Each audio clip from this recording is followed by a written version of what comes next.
Lovely to meet you both, and you must be like so proud to see it all finally come together, but I know that it mustn't have been easy to adapt it for the screen. So what was the most challenging aspect for translating it to our TV screens? I think the most challenging aspect was getting it made in the first place, because honestly, nothing that we've gone up against over the last 3 years compares to the previous 30 years of watching terrible Sandman adaptations where they would try and take 3,000 pages of story and turn it into 2 hours of terrible movie, and just hoping those things died. And that was the hard bit. This bit where we take the books, we take the stories, and we go, great, let's make it into telly. And everyone goes, great, let's make it into telly. That's been wonderful. Yeah, it has been. Yeah. It's been Alan, a complete pleasure.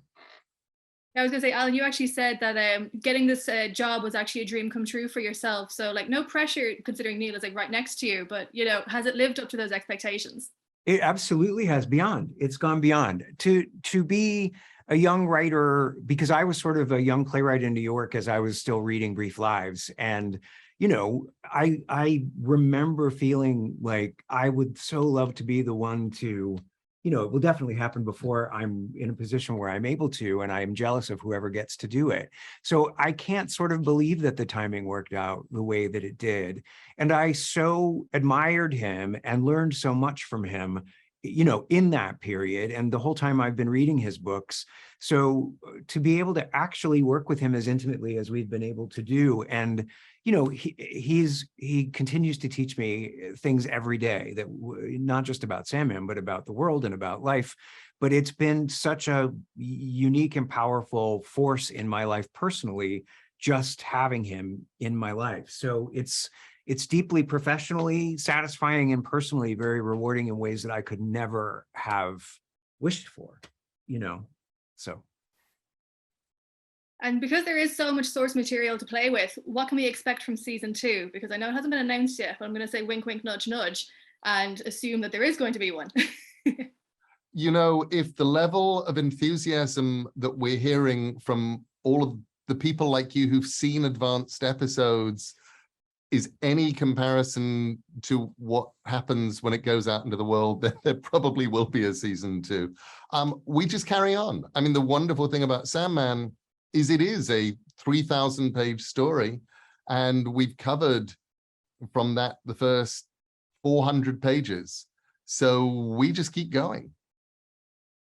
Awesome. And actually, Neil, just lastly, your work has now been adapted into so many different formats, including the stage, and actually the Ocean at the End of the Lane is coming to Dublin next year. How does it feel to have so many different formats showcasing your work? Because it's quite incredible, I have to say. First of all, lucky. I feel incredibly lucky. And I feel lucky because they're good. It's not the fact that there's lots of different adaptations. It's the fact that Sandman is out there. I love Sandman. I think Alan and all of us, the whole team, have made something special. I think Ocean at the End of the Lane made me cry, and sitting there in the audience watching something that is based on a novel that you've written on the stage and with tears running down your face, not because it's sad, but because you feel so much. It's an amazing piece of theater. So I'm just fortunate right now, and I'm grateful, and I can't wait to see what happens next. Oh, fantastic. Well, congratulations to you both, and enjoy the rest of your day. Thank you. you. You too.